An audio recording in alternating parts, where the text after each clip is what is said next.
ርዕስ ለተወሰነ ደቂቃም ቢሆን የምንማማርበት የትምህርታችን ርዕስ ልሳነ ከለባቲከ ላይ ለጸላይቱ የውሾችህ አንደበት በጠላትህ ላይ ነው በሚል ይሆናል። እስኪ በሉ የውሾችህ በሉ አንደበት በማን ላይ ነው? ምንድነው ያላችሁት? የአዲስ አበባ ውሻ ስለማይጮህ የአዲስ አበባ ሰው ብዙ አይረዳም ይመስለኛል ይላል። ምናልባት የአዲስ አበባ ሰው ውሻ ፈሪ ነው። አስፋልቱ ላይ ያለው ውሻ አይደለም የሚፈራው የታሰረው ነው አይደል? እና የውሻ አፍ ወደ ማን ነው? በሉ ወደ ጠላት በሉ እንጂ እስኪ በሉ የውሾች አንደበት በሉ ወደ ጠላትህ ነው። ለመጨረሻ ጊዜ አንድ ጊዜ ብቻ በሉልኝ። የውሾች አንደበት ወደ ጠላትህ ነው። ስለ ቃሉ እግዚአብሔር ስሙ የተመሰገነ ይሁን። መዝሙረ ዳዊት ምዕራፍ 67 ቁጥር 23፣ መዝሙረ ዳዊት ምዕራፍ 68 ቁጥር 23። አንዳንዱ እዛኛው ላይ 67 አንዳንዱ 68 ስለሚያደርግ ነው ይሄ እና ሁለቱም ላይ እንድታገኙት ቢያንስ ሰባኪው ርዕስ እንኳን ሳይዝ ነው እንደ የመጣው እንዳትሉ ብዬ ነው አይደል? አሁን ስልካችሁ ላይ ቼክ የምታደርጉ ሰው ሁሉ ስለምትኖር እንደዛ ብዬ ነው። እና በጣም የሚገርም አንድ ነገር ልንገራችሁ። ውሻ መጽሐፍ ቅዱስ ውስጥ ተጽፏል አልተጻፈም? አቤት ዳዊት ምንድን ነው መጽሐፍ ቅዱስ ሁሉ ከኦሪት አንዱ ክፍል ነው አይደል? ውሻ በተጻፈበት መጽሐፍ ቅዱስ ቅዱሳን ተጽፈዋል አይደል?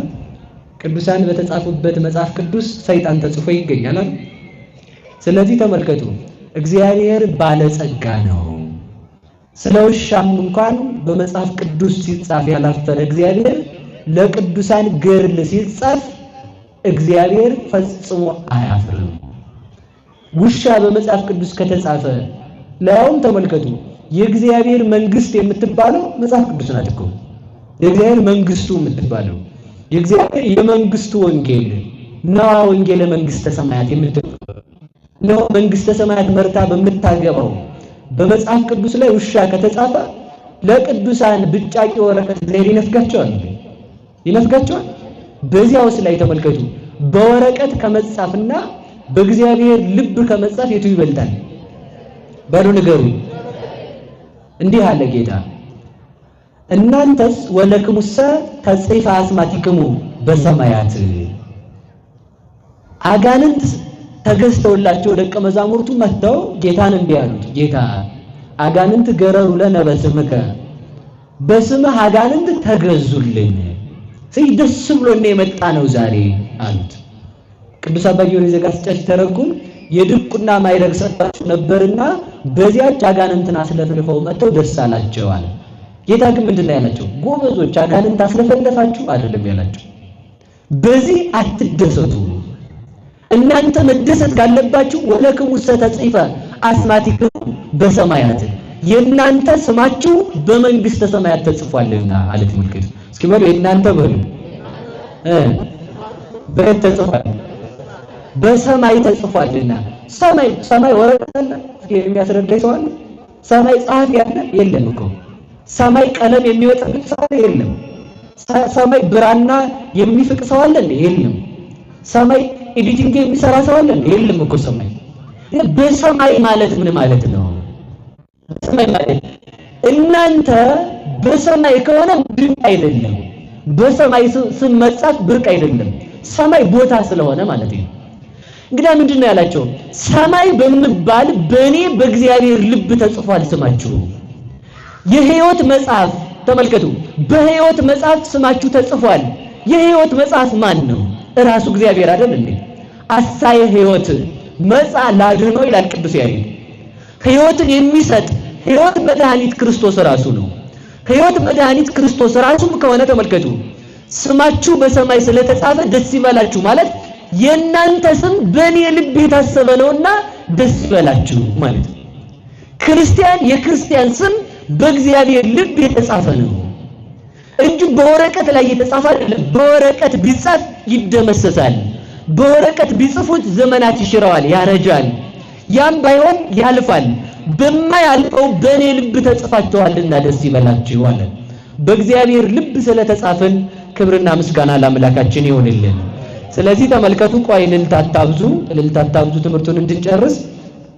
ስለዚህ ምን አለ መሰላችሁ ቅዱስ ዳዊት ሲናገር ከኋላ ጀምሮ ወይቤ እግዚአብሔር ወፂአ እገብ እንተ ቀላየ ባሕር፣ እግዚአብሔርም አለ ተመልሼ ባሕሩን ከተሻገርኩ በኋላ ወደ ባሕሩ እመለሳለሁ። ምንድነው? ከመይሴራያ እገሪከ በደም ደሜ ማነው እግሬ በደም ይታለል ዘንድ ካለ በኋላ ልሳነ ከለባቲከ ላዕለ ጸላይቱ፣ የውሾችህ አንደበት በጠላትህ ላይ ነው አለ። እስኪ በሉ የውሾችህ በሉ ምን በምን ላይ ነው አለ? የሚጮሁት በማን ላይ ነው አለ? በጠላትህ ላይ ነው። ሁለት አይነት ውሻ አለ። እንግዲህ አሁን ያኛውን ይኸውላችሁ ግራ እንዳይገባችሁ ተርጉሜ ይኸውልህ መሰለኝ አንድ ጊዜ እሱን ግን እያስተማርኩ አይደለም። ዓላማዬ ስለ ውሻ ነው ዛሬ የማስተምረው። ውሻ 9 ትርጉም አለው። ደግ ውሻ 8 ትርጉም ይወስዳል። እኛ እንዳንሆን የሚፈለገው ውሻ ደግሞ 4 ትርጉም ይይዛል። በዚያ ነው የምንጨርሰው ትምህርቱን። ግን እዛ ጋር ስለማንደርስ 3 ብቻ አይተን እንጨርሳለን። ስለዚህ ምንድነው ከወጣው ባሕሩን ከተሻገርኩ በኋላ ወደ ኋላ እመለሳለሁ ማለት ኤርትራን ከፍዬ እስራኤልን ካሻገርኩ በኋላ ተመልሼ ፈርዖንን አሰጥመዋለሁ። በዚያ ተመልከቱ እግሮች በደም ይርሳሉ ማለት ምን ማለት ነው? ፈርዖንን አጥፍቼ ፈርዖንን ከነሰራዊቱ በኤርትራ ባሕር የውሃ ሲሳይ አድርጌው ቀራለሁ ማለት። ለዚህ ነው ባለቅኔው ሲናገር ምን አለ መሰላችሁ? ኢይተርፍ ግፍ ለዘእድሜሁ ጎንደየ እስራኤል ለፈርዖን እስመ አጾርዎ ማየ። ግፍ ቢዘገይም አይቀርም። እስኪ በሉ ግፍ በሉ እንዴት ብለናል? እስራኤል ለፈርዖን ውሃ ጠጥተውታልና አለ። ይሄ ባለቅኔው ነው። እንዴት ስንለው እስራኤል ለፈርዖን ውሃ ጠጡት አለ። ቅዱስ ኤፍሬም ደግሞ ሲናገር ምን አለ መሰላችሁ? ፈርዖን እስራኤልን በሚያሰጥምበት ባሕር ሰጠመ ይላል። እስኪ በሉ ፈርዖን በሉ ማን በሚያሰጥምበት ባሕር ሰጠመ? እስራኤልን። እንደዚሁም ሁሉ ተመልከቱ ሙሴ የክርስቶስ ምሳሌ ነው። ፈርዖን የዲያብሎስ ምሳሌ ነው። ፈርዖን እስራኤልን በሚያሰጥምበት ባሕር እንደሰጠመ ዲያብሎስ ተመልከቱ ምዕመናንን እየወሰደ አብርሃምን፣ ይስሐቅን፣ ያዕቆብን ባስገባበት በገሃነም በክርስቶስ መስቀል ሰጥሞ ቀረ አለ። ተመልከቱ ትርጉሙ እሱ ነው። ከዚያ ምንድነው መሰላችሁ? ወፂአ እገብ እንተ ቀላየ ባሕር። እኔ ተመልከቱ ወደ መስቀል ከወጣው በኋላ ተመልከቱ እንተ ቀላየ ባሕር፣ ቀላይ የተባለ መስቀል ነው ወንዝ የተባለው ወደ ከወንዙ በኋላ እመለሳለሁ። ወዴት ከወጣው በኋላ? ወንዙን ከተሻገርኩ በኋላ ለተመልከቱ ክርስቶስ ከተሰቀለ በኋላ ወበመስቀሉ ቀተሎ ለጽል፣ በመስቀሉ ጥልን ገደለው ይላል ቅዱስ ጳውሎስ። በምንድነው ስንለው በመስቀሉ ከተሰቀልኩ በኋላ ማለት እኔ በመስቀል ላይ ስሞት ሞትን እገለዋለሁ ማለቱ ነው። በመስቀል ክርስቶስ ሳይሆን የሞተው በመስቀል የሞተው ዲያብሎስ ነው። እስኪ በሉ በመስቀል የሞተው በሉ ማን ነው? ክርስቶስማ አልሞተም እኮ። በመስቀል እኔ ስሞት ሞትን እገድለዋለሁ። ወበሞቱ አሞቶ ለሞት፣ በሞቱ ሞትን አሞተው ገደለው ይላል። ስለዚህ ተመልከቱ ተመልሼ መስቀል ላይ ነፍሴን ከስጋዬ በስልጣኔ ስለይ የክርስቲያኖች ነፍስ እኔ ነፍሴን ከስጋዬ በመስቀል ላይ በስልጣኔ ከለየኋት በኋላ የክርስቲያኖች ነፍስ ባጋንንት ሳይሆን በእኔ ስልጣን ነፍሳቸው ከስጋቸው ትለያለች ማለቱ ነው። እንደገና እመለሳለሁ ማለቱ። ሌላው እኔ ወደ መቃብር ከገባው በኋላ ወደ መቃብር እመለሳለሁ ማለቱ ነው። እስኪ በሉ መቃብር ከገባው በኋላ በሉ ወዴት እመለሳለሁ? ምን ማለት ነው ስትሉኝ ተመልከቱ። እኔ 3 መዓልት 3 ሌሊት በከርሰ መቃብር በመቃብር ሆድ ካደርኩ በኋላ መቃብርን ሰዎችን አፍርሶ አበስብሶ እንዳያስቀር ተመልሼ ስልጣኑን እሽረዋለሁ ማለቱ ነው። ለዚህ ነው ቅዱስ ጳውሎስ ምን አለ? ሞት አይቴ ውእቱ ቀኖትከ፣ ሞት ሆይ መውጊያ ወዴት አለ አለ። ተመልከቱ እስኪ በሉ ሞት ሆይ በሉ ወአይቴ መዊኦትከ ሲኦል፣ ሲኦል ውጣ ማስቀረትስ ወዴት አለ? ቀድሞ ተመልከቱ ሰው ሲቀበር አጋንንት ስጋውን በመቃብር ይቆራኛሉ፣ ነፍሱን ወደ ሲኦል ያወርዳሉ። ክርስቶስ ከተቀበረ በኋላ እኔ በመቃብር ከተቀበርኩ በኋላ እመለሳለሁ አለ። ልጆቼ በመቃብር ፈርሰው በስብሰው እንዳይቀሩ መቃብር እንዳያፈርሳቸው የልጆችን ሥጋ በትንሣኤ ዘጉባኤ ያስነሳለሁ አለ መድኃኔዓለም ክርስቶስ። እስከ መቃብር ወርዶ የፈለገን አምላክ ስሙ የተመሰገነ ይሁን። እስከ መቃብር ነው የወረደው እግዚአብሔር ለኛ ሲል ሲበሉ እግዚአብሔር ለኛ ሲል በሉ። እስከ የት ነው የወረደው? ሙት እስኪ በደንብ አስቡ፣ በደንብ ማለት ነው። አሁን የከተማ ሰው በጣም የሆነ ቀበጤ ነው ይባል በእናንተው ቋንቋ ብዬ በጣም ብዙ እንቁላል እንክንክን ተብሎ ነው የተያዘው ማለት ነው። ስትመጡ መሬት እንዳይነካችሁ ወንበር ተገዝቶ ለያውም ደግሞ አልመጣ እያላችሁ ማለት መከራ መብላት ከሆነ እናንተ ወንበር ከሌለ እዛ ጋር ርቃችሁ ትቀመጣላችሁ፣ ጋውን ቁጭ ትላላችሁ አፈር እንዳይነካችሁ ማለት ነው። ገዳም ሲሄድ አሁን ስሊፒንግ ባግ መጥቷል፣ ሌላም ድንኳን መጥቷል። አሁን ደግሞ በአየር በነፋስ የሚሞላ ፍራሽ መጥቷል። ያን ይዝና ጎለል እያለ ገዳም ይሄዳል። ምን እንዳያገኘው አዋራ እንዳይነካው ማለት ነው። ገዳም ሄዶ እንኳን ተመልከቱ፣ ከዛ ተመልከቱ። በዚህ ዓለም ነገስታቱ ገጠር ላይ ቢወጡ ሰራዊት አጅቧቸው ምግባቸው ተዘጋጅቶ ፍራሽ ተይዞ ሽቱ ይዘው ነው የሚሄዱት። የዚህ ዓለም ነገስታት ማለት ነው። ክርስቶስ ግን እስከ መቃብር ወርዶ ፈለገን ይላል። እስኪ በሉ እስከ መቃብር በሉ። በሞት ያፈርሰዋል። አሁን እናንተ ድሃ ቤት ገብታችሁ እንጀራ ትበላላችሁ። የከተማ ሰው ደግ ነው። ሰው ታክሲ ላይ ልብሱ ቆሸሽ ያለ ሲያገኝ አባ ትንሽ ልፍት ይቅርታሽ ይላል ማለት ነው። እውነት እንደዚያ ነው የሚል የከተማ ሰው ደግ ነው። የሆነ ድሃ ቤት እንኳን መግባት አይፈልግም። አሁን ወዳጅ ሲያበጅ ሰው ተመልከቱ፣ በሁለት መስመር ነው ሰው ወዳጅ የሚያበጀው። እንዴት አድርጎ ካላችሁ ሀብት ያለው ሰው ከሆነ እንደምን ብሎ ደህና ዋሉ ጋሼ እንደምን ዋሉ በዛ ከሆነ ቆይ በዛ በሱቁ ልለፍ በዛው ደህና ዋሉ ብዬ ምናልባት ቢቀንስልኝ ብሎኩል ወይ እንትን እንዴት ተመልከቱ መስገድ መከራ ማለት። ድሃ ከሆነ ግን በዚህ ጋር ከመጣ እዛ ጋር ካዩ በዚህኛው መስመር ይሄዳል። እንዳያገኘው እኮ ነው ተመልከቱ። ታዲያ ምንድነው ለማለት የፈለከው ካላችሁ ተመልከቱ። ሰው ተመልከቱ ሊቀመጥበት የማይወደው ቦታ ምንድነው ካለከኝ መቃብር ነው። እንኳንስ ተመልከቱ እንኳንስ ለማደር እንኳንስ ለመኝታ እንኳን በጣም እስኪያስቡ እንኳን ሰማይና ምድርን የፈጠረ አምላክ ውብ የሆነ አምላክ እንኳንስ እሱ እኛ የፈለገ ጭንቅ ቢሆን መቃብር ቦታ ተኝተን አናድርም። ለምን እኮ መቃብር ቦታ ስላችሁ ከላይ ነው እኮ። አሁን ሰው እኮ ተመልከቱ፣ አሁን ሰው የከተማው ሰው በጣም ይፈራል።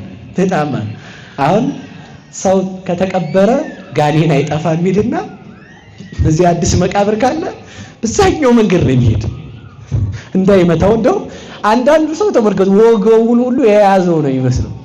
እንደው በዛ ካለ አይመስላችሁ? ምክንያቱም መቃብር ጋር ጋኔን ይኖራል ይላል ሰው። የክርስቲያኖች መቃብር ጋኔን የለበትም። እሺ ይሄን ጠንቅቃችሁ ማወቅ አለባችሁ። ሰውን መቃብር ውስጥ አስተኝታችሁት ብታሳድሩት አዛኝን እርግጠኛውን የምነግራችሁ ማለት ነው። ጠዋት መሬቱ አልመቸው ብሎ ወገቡን ቢያመው ሰይጣን ጎኔን ሰብሮ ለቆይ ነው የሚል ጠዋት ማለት ነው። ጎኑን ካመመው ሰይጣን ነው። ሰው እኮ በጣም ተጃጅሏል። ክፉ ለሰይጣን እንደው ደጉን ለራሱ የሚያደርግ ማለት ነው። ሰርቆ ምን ሆነ ነው ሲባል ሰይጣን አስቶኝ፣ ስጋ በልቶ ጾሙን ሽሮ ምን ሆነ ነው ሲባል ሰይጣን፣ ተደባድቦ ምን ሆነ ነው ሲባል ሰይጣን፣ ዘሙቶ ምን ሆነ ነው ሲባል ሰይጣን። ሰይጣን እኮ ፍርድ ቤት አጥቶ ነው እንጂ መክስ እንደው ቢከስ ጥሩ ነበር እላለሁ። አንዳንዴ ያላለ ሰው እኮ ነው ተመልከቱ። ባጭር ቃል ግን አንድ ነገር ልንገራችሁ። ሰይጣን አስገድዶ የሚያስክደው የለም፣ ክርስቶስም አስገድዶ የሚያጸድቀው የለም። ሰይጣን አስገድዶ ቢያስኮንን ጻድቅ አይገኝም ነበር። እግዚአብሔር አስገድዶ ቢያጸድቅ ኃጥአን አይገኙም ነበር። ስለዚህ ሰው ሁሉ የሚሰራው በገዛ ፈቃዱ ነው ማለት ነው። ሰይጣን አጋዥ ይሆናል እንጂ ሰይጣንን ለምንድን ነው ያለ ስራው የምታማው ነው? ዘይ ተመልከቱ። ቆይ ለመልሳችሁ እና ሰው መቃብርን ይፈራል። እስኪ በሰው በሉ እንደው አሁን ዘመድ እናት አባት መቃብር ይገባሉ አብረው ሞት ይሻላል አያገቧትም። ያለቅሶ ዕለት አንዳንድ ሰው ያስመስላል። ያዙ ይልቃቆኝ ድሪ በለው ይላል። ገላቃ አርጋችሁ እንግዲህ ግባ አብረን ብትሉት ኧረ ጭንቅ ነው ኧረ አውጡኝ ነው የሚል መልሶ ማለት መግባት አይፈልግም ሰው። በጣም ብልሃተኛ ስለሆነ ማለት ነው። ሰው ገልግሉኝ የሚለው እንደሚይዙ ሲያቅ ነው። አላያችሁ? ውሻ እንኳን ብቻውን ሜዳ ላይ ልታገኙት አይናገርም። ባለቤቱ ካለ ይላል ማለት ነው። ቤቱ ከሆነ እንደዚያ ነው። እሺ ወደ ነገር ልመልሳችሁ። ስለዚህ ተመልከቱ፣ በጣም በዚህ ዓለም ሊያስቡት እንኳን የሚያስፈራ ቦታ መቃብር ነው። ምንድነው አልኳችሁ? ባዶ እንጂ ምንድነው? በሞት ያፈርሰዋል። እስኪ መቃብር ስታስቡ ተመልከቱ። አንዳንድ መቃብር የሆኑ ሰዎች አሉ። አይታችሁ አታውቁም? መቃብር በጣም ጥሩ ነገር ነው። ሲሞት ሰውየውን አጥበን ነው የምንሰጠው አይደል? ይታጠባል፣ ሽቱ ይረጫል። የከተማው ሰው ሽቱ ይረጫል። አዲስ ልብስ ውሃ ያለካው ልብስ እናለብስለታለን። ከዛ ንጹህ ሰው ነው የምንሰጠው። ሽቱ የተረጨ እስኪበሉ ሽቱ የተረጨ ያልፈረሰ አካል፣ በአዲስ ልብስ የተሸፈነ ሰው፣ በሳጥን የተደረገ ሰው አሁን ወርቅ ይዞ ሁሉ እየተቀበረ ነው። እሺ በቃ ተውት፣ እኔ ወደ ነገር የለም። አሁን ተመልከቱ፣ ያን አድርገን መቃብር እንሰጠዋለን። ጤነኛውን ሰውዬ ያልፈረሰውን አፍርሶ በሽቱ ፈንታ አሽትቶ ደህናውን አካል በታትኖ የትል መጫወቻ አድርጎ ያለበስነውን ልብስ አቆሽሾ ላይን የሚያስከፋ ላፍንጫ የሚከረፋ ለማሰብ የሚዘገንን ያደርገዋል። ክፉ ሰው እንደዚያ ነው። ሽቱ ወንጌል ናት፣ ልብስ ልጅነት ናት። ሽቱ የቀባን እግዚአብሔር ነው። አካላችንን በሕያውነት የጠበቀውም እግዚአብሔር ነው። ክፉ ሰው አንድነትን በዘረኝነት ይለየዋል። የክርስቶስን መዓዛ ኃጢአት በመስራት ያጠፋዋል። ደግ ነገር ተሰጥቶት ደግ ነገሩን አጥፍቶ ትል የሚወጣበት ያደርገዋል ማለት ተመልከቱ። ደግ ነገር ነግረነው ደጉን ነገር አጣሞ ለገዛ ፈቃዱ ያውለዋል ማለት ነው። ያ ነው መቃብር የሚባለው። መቃብር ስንት ዘመድ አለው መሰላችሁ? አሁን በዚህ ዓለም በጣም ብዙ ዘመድ ነው ያለው። ጥሩ ነገር የሰጠቻቸውን ቤተክርስቲያን ይጠሏታል። ተመልከቱ። ፊደል ቀርጻ ያስተማረች ቤተክርስቲያንን ይጠሏታል። የመቃብር ዘመዶች ማለት ነው። አደራችሁን መቃብር ማፍረሱ አይቀርም። አሁንም ነገሬን አታበላሹት ማለት ነው። መቃብር ማከርፋት አይደል ጥሩ? በጎውን መዓዛ ማበላሸት ማለት ነው። በጎ የዋሉልንን ሰዎች ክፉ መክፈል ስለ በጎ ፈንታ ደግ ነገር እንድንከፍል መድኃኔዓለም ይርዳን። ማንም ሰው ሊሆን ይችላል። እስከ መቃብር ሰውን የፈለገ ከእግዚአብሔር በቀር የለም። ከማን በቀር?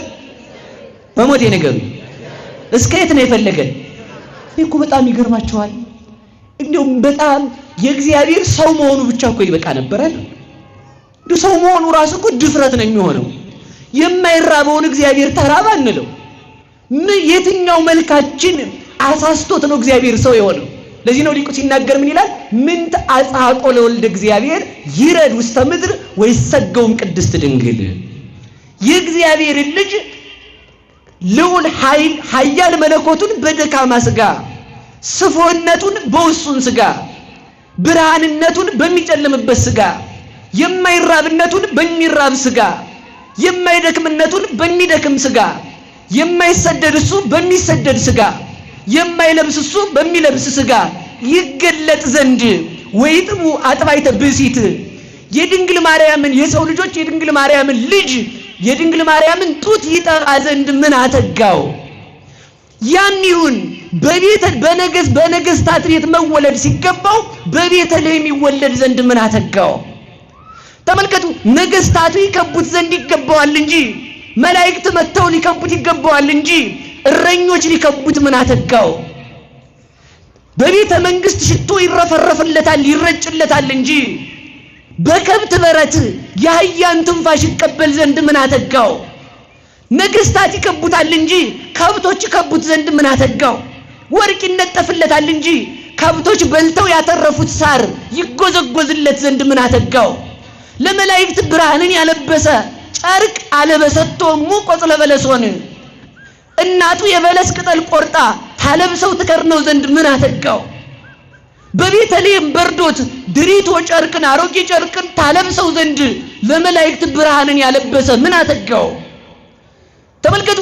ሄሮድስ ያሳድደው ዘንድ ለምን ዕዳዬ ነው አንተን ፈጥሬ ላድንህ ብመጣ በምን ዕዳዬ ታሳድደኛለህ ሳይል ይሰደድ ዘንድ ምን አተጋው? ዓለማትን የሚመግብ ከናቱ ጡትሽን አጥቢኝ ራበኝ እያለ የእናቱን ጡት ይዞ እናቱን ይለምን ዘንድ ምን አተጋው? በደመና የሚጫን በድንግል ማርያም ጀርባ ላይ ሆኖ ግብጽ ይወርድ ዘንድ ምን አተጋው?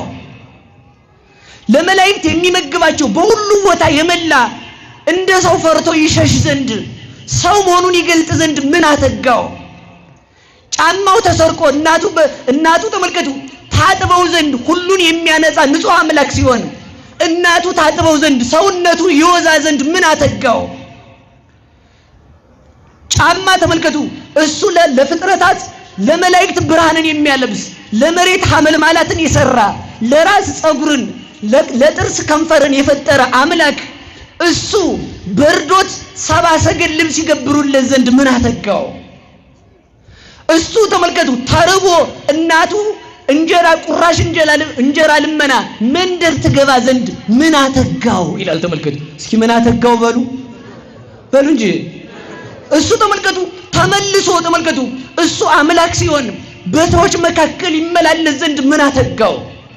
እሱ ከመላእክት አንዱን ልኮ ምእመናንን መስበክ እየቻለ ምእመናንን እንዲሰብኳቸው ማሰበክ እየቻለ ራሱ ሰው ሆኖ ያስተምር ዘንድ ምን አተጋው?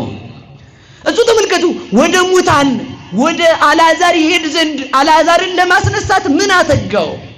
በባህር ላይ ይሄድ ዘንድ ምን አተጋው? ተመልከቱ ይሄም አልበቃውም ያስተምር ዘንድ ይሰደብ ዘንድ ምን አተጋው? አይሁድ ከቤተ መቅደስ አውጥተው ገደል አፋፍ ላይ ወስደው ይገፉት ዘንድ ምን አተጋው? አይሁድ እጆቹን ያስሩት ዘንድ ምን አተጋው? እግሮቹን ያስሩት ዘንድ ምን አተጋው? በፊቱ ምራቅ ይተፉበት ዘንድ ምን አተጋው? በመስቀል ላይ ሰቅለው ንጉሥ ጠላትህን ያውላ አሳድረው እያሉ ይዘብቱበት ዘንድ ምን አተጋው? ማርና ወተትን የፈጠረ አምላክ ሐሞት ይጠጣ ዘንድ ምን አተጋው? እሱ በሁሉ ቦታ የመላ ሕይወት መድኃኒት ሲሆን በሞቱ ሞትን ይሽር ዘንድ ሞትን በፈቃዱ ይቀምስ ዘንድ ምን አተጋው? እሱ ተመልከቱ በኪሩቤል ዙፋን ላይ የሚኖር እንግዲህ ተመልከቱ እየሰማችሁ ነው። እሱ ተመልከቱ አንተ ንቡር ዲበ ኪሩቤል ወአንተ ስኩብ ውስተ መቃብር፣ አንተ በኪሩቤል ላይ አለህ፣ አንተ በመቃብር አለህ። በኪሩቤል ላይ የሚቀመጥ መቃብር ውስጥ ወርዶ የተኛ ዘንድ ምን አተጋው? ትል አለበት መቃብር ዘንድ ይገባ ዘንድ ምን አተጋው? ክርፋት የሚከረፋ ስጋ በተጠራቀመበት መቃብር ይገባ ይተኛ ዘንድ ምን አተጋው ይልና ተመልከቱ አኮኑ በፍቅረ ዚአነ መጻ ይላል። ስለኛ ብሎ እኛን ወዶ ሰው ሆነ።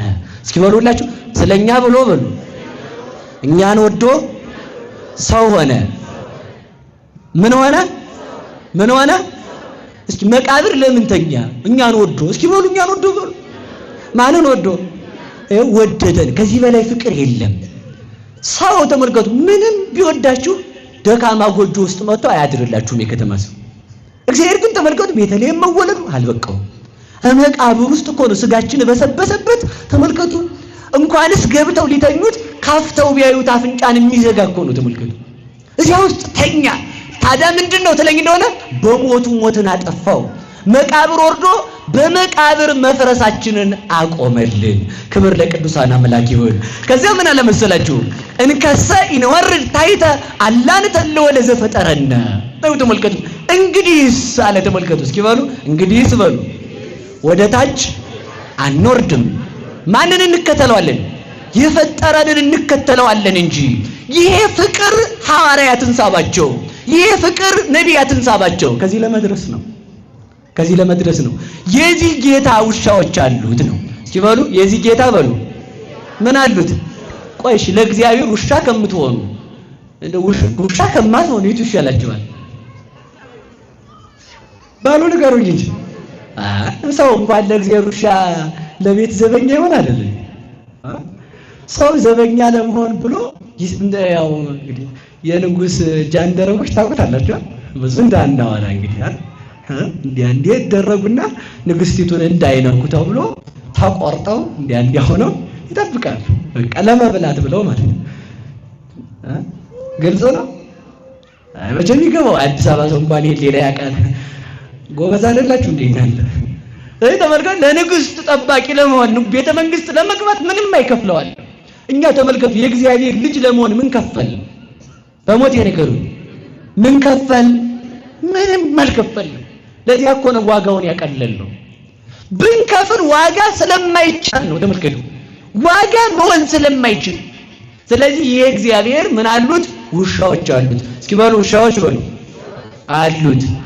ያው መጽሐፍ ቅዱስ ነው ያለው። የውሾቹ አንደበት በሉ ሁላችሁ ወደ ጠላትህ ነው በሉ። የውሾቹ አንደበት ወዴት ነው? ወዴት ነው? ከዚያ በኋላ ሙስና መቃብርን አጥፍቶ ከተነሳ በኋላ የክርስቶስ ውሻዎች የተባሉ ሐዋርያት ናቸው። የክርስቶስ ውሻዎች የተባሉ ሙሴ አሮን ናቸው። የክርስቶስ ውሻዎች የተባሉ ነቢያት ናቸው። ወዴት ነው አፋቸው ስንለው ወደ ጠላት አለ። ተመልከቱ እስኪ ወደ ጠላት በሉ። አንድ ሰው ብቻ ላንሳና እንደው ትንሽ ግን ስለ አንድ ውሻ ባወራ ደስ አለኝ። ከውሻና ከጅብ ምረጡ ብትባሉ ማንን ትመርጣላችሁ? አቤት ማን ይሻላል? እሺ ከውሻና ከሰው ደግሞ ማን ይሻላል? በጣም ያስቃል አይደል? በነገራችሁ ላይ ጅብ ነው የሚሻለው። እሺ ከውሻ እንዴት ስትሉኝ ተመልከቱ። ጅብ ሲርበው ለብቻው ይሆናል፣ ጓደኛው ጋር ይለያያል። ምክንያቱም ችግር ነው እንዳይበላው ማለት ነው። አንዳንድ ሰው ጅብ ሆኗል። ሲጎድል ሰው አንቆ ሊገድል ይደርሳል ማለት ነው። ባልና ሚስቱ ሲሞላ በቃ አብሮ ነው የሚጫወት። ሲበላ በቃ ይሄን በዚህ አድርገን መኪና ገዝተን ቡቲክ ከፍተን እንዲህ ያለ እዚህ ሀገር ሄደን እንዲህ እንዳስር ልጅ ወልደን በቃ ሲሞላ ማለት ሲሞላ ተመልከቱ ሲሞላ እንዲህ ያለ ጅብ ሲጎድል ይለያያል። ሲጎድል ትዳራችሁን የምታፈርሱ ከሆነ ጅብ በሉ፣ ጅብ በሉ እንጂ ሲጎድል እንፋታ፣ ገንዘባችንም አለቀ፣ ባንክ ቤት ያለውም አካውንት እንዲደርሷል። ስለዚህ ጭንቅ ነው። እንደው አንቺም ስሪ ሳይሽ አልተመቸሽኝም፣ ራሴን እያመመኝ ነው፣ ጸበል ልሄድ ነው ይላል። እንግዲህ ውሸቱን ሁሉ ማለት አይሄድም። ጸበል ቢጠመቅማ ይምረው ነበር እኮ አይደል? ከዛ ጅብ ተመልከቱ ሲርበው ይለያይና የሚበላ ሲያገኝ ይጮሃል። ጅብ ሲጮህ ሰምታችሁ ታውቃላችሁ? አቤት ምን አግኝቶ መስላችሁ ነው? የሚበላለን አንብላ ይላል። እንግዲህ አሁን ጮኸት አሳየን እንዳትሉ እሺ፣ ሄዱና ስሙት እዛው ፈለጋችሁ። እዛ እንደዚያ ብሎ ሲጮህ ስብስብ ቢሉና አብረው ይበላሉ። አብረው ጅብ ባይሆን የሚለያየው ተመልከቱ። ከጅብ በምን እንሻል ከተባለ ተመልከቱ፣ ስታጣ አትለያይ። ለምን? ሰውና ከጅብ ተሻለ። ሰው አሁን ሲኖረው ነው የሚጋባ አይደል? ሲኖረው ነው የሚጋባ። አካውንታችን ላይ ስንት ብር ሴቭ አድርገናል፣ ለምን ይበቃናል የሚሰው ያችን አይቶ ነው የሚጋባው። እንግዲህ አካውንትን ሳይሞላ መቃብር ልትገባ ትችላለህ ነው። ይህ ዓለም አይሞላም ነው ባጭር ቃል። ይህ ዓለም ምን አይልም በሩ ንገሩኝ እንጂ በዚህ ዓለም ደስተኛ ሆናለሁ ካላችሁ በፍጹም አትልፉ አትሆኑ። በቃ ምን እኔ ነው እንቅጩን እነግራችኋለሁ። ደስተኛ መሆን ፈልጋችሁ ነው? አትልፉ አትሆኑ። ባለስልጣንም ብትሆኑ ሌላ ችግር ይመጣል። ባለሀብትም ብትሆኑ ሌባው ያስቀምጣል። መልከኛም ብትሆኑ ሰው አያስቀምጥም። ጎራዳም ብትሆኑ ሰው አያስቀምጥ። ተመልከቱ መልከጠፍ እያለ ማለት ነው። ይኸው ምንድን ነው የሚሻለው ሲባል በቃ ደስታን ከሰው አለመፈለግ። በፍጹም በዚህ ዓለም ሙሉ ደስታ የለም። ሙሉ ደስታ ያለው እግዚአብሔር ጋር ብቻ ነው። በል ሙሉ ደስታ ያለ የት ነው? ሀብት ቢኖር ሰው አስቀምጣ፣ ቤት ቢኖር አሁን ያስተኛል ሰው።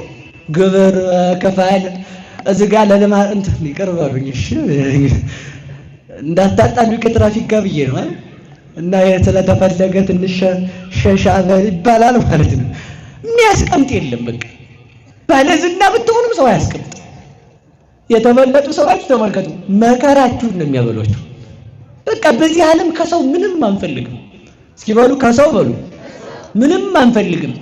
ያ ማለት ሰው አያስፈልገንም አላልኩም። በሞት ያፈርሰውንላችሁ ለማለት የፈለኩት እኔ ሰው እንዲያከብረን አትፈልግ። በቃ ያው ነው አትጨምርም እኮ ተመልከቱ። መኑ ምንክሙ ተመልከቱ ከናንተ ተመልከቱ ዘይግድ አጻይዶ ወይ አጽልሞ የራሱን ጸጉር ቀዩን ጥቁሯን ነጯን ጥቁር ማድረግ ይቻላል ወይ ይላል። አዎ እንችላለን። ለምን? መቼም የከተማ ሰው አላል አንድ ልጅ ውሃ ወደ ታች ነው የሚፈስ ሲባላሉ እኛ ጋር ወደ ላይ ነው አላሉ። የከተማ ልጅ ቧንቧ ነው የሚያውቀው እሱ። ትልቅ ችግር እኮ ነው። እና ተመልከቱ ምንድነው መሰላችሁ ያልኩ ያለሁት እኛ በቀለም እናደርገዋለን እሱ አይደለም። ነጭ ሆነ አንዲት በቀለም ማድረግ አትችሉም። የራሳችሁን ፀጉር ነጯን ጥቁር ጥቁሯን ነጭ ማድረግ ካልቻላችሁ ከሰው ምንም የምትፈልጉት ነገር አይኑር። ደስታችሁ በእግዚአብሔር እጅ ነው ያለው። ሰው አመስግኖ የሚጨምርልህ ክብር የለውም፣ እንደውም ይወስድብሃል። ሰው ካመሰገነ ባዶ ቤት ናንተ። ሰው እያመሰገነ ካለ በሞት ያፈሰዋል። እየሰማችሁ ነው? የኔታ ይላል አቤት 100,000 ብር ይዤ መጥቻለሁ ወደ ሊባልልኝ ይላል ሰው ማለት እዚህ ጋር 100,000 ብር ይዘው መጥተዋል ናቸው ለለለለለ ሰው እንግዲህ ያስነካዋል። እንዲያ ተባለ ሳይ ጨረስኩ ሩጬን ማለት ካልተባለ ችግር ሄድ እንግዲህ በቃ ተባለ በልተውታል መሰል ቄስ ይላል ደግሞ ሰው በቃ እናንተ እኮ አታስቀምጡም መከራ ማለት ነው። ምን አገባችሁ ይበላ ባይበላ እንዴ ሰጣችኋል። እውነቴን እኮ ነው። እውነት እኔ እንብላ አላልኩም። ደግሞ ሰው አሁን አሃ እንዲበሉ እንዳንነካቸው ነው የሚል ወጣቱ ተንኮለኛ ነው። እኔ እንደዚህ አላልኩም። እውነት እንደዚህ አላልኩም። እኔ ለማለት የፈለኩት ተመልከቱ፣ ያንን ብር ለማን የሰጠ ነው? በሞቴ ንገሩኝ። ቅዱስ ዮሐንስ አፈወርቅ ይላል አንተ ጅል ምን አይነት እብደት ነው የያዘህ ይላል። ይሄን ሁሉ ብሎ ማለት ነው ይልና ወርቅህን ሌባዎች ባሉበት መካከል እኔ ቤት እኮ ወርቅ አለ ብለህ በኬሻ አድርገህ ወርቅ ነው የተሸከምኩት እያልክ አደባባይ ትዞራለህ ይላል። በየት መካከል በሉ በሌባ በሉ እንጂ ትዞራላችሁ። ከተማው ሰው መስላችሁ የሚያደርግ አይ ብር ትንሽ ናት ያስኳት 100 ብር ለትራንስፖርት ይበቃኛል። ሌባውም ችግር ነው። አሁን ሰው ምን አድርጓል መሰላችሁ? እንደውም ታች ስልክ እየያዘ እንዳይወጣ ኮልኮሌ ስልክ መያዝ ጠቃጠቁ። ሌባው አስቸጋሪ ሲሆን ማለት ሌባ ፈርተህ ገንዘብክን ቤት ከተውክ ሌባ ሰይጣን ባለበት አደባባይ እኔ እኮ ይሄን ያህል ብር ነው የሰጠሁት ካልክ በከንቱ ውዳሴ ውሰድብኝ እኮ እያልከው ነው።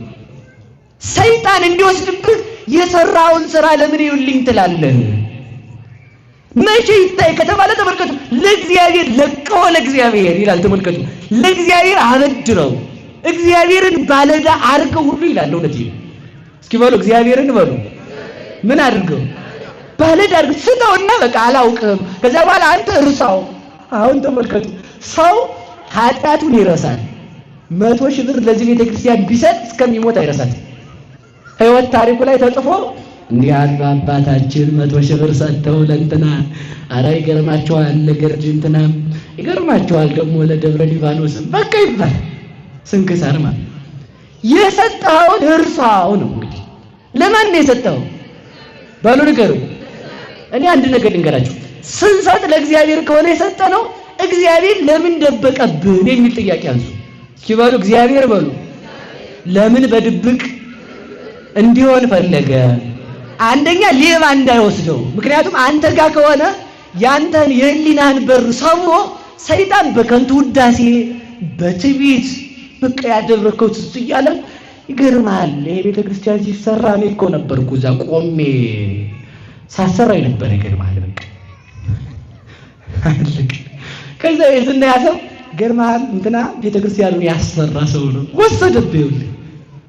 አማን ብለክሙ ነሱ ስቴቶሙ እውነት እላችኋለሁ እንደሱ ያለ ደግ የለም ብለው በሰው ዘንድ ተመስግነው ቀሩ ይላል። በማን ዘንድ በሉ ንገሩኝ።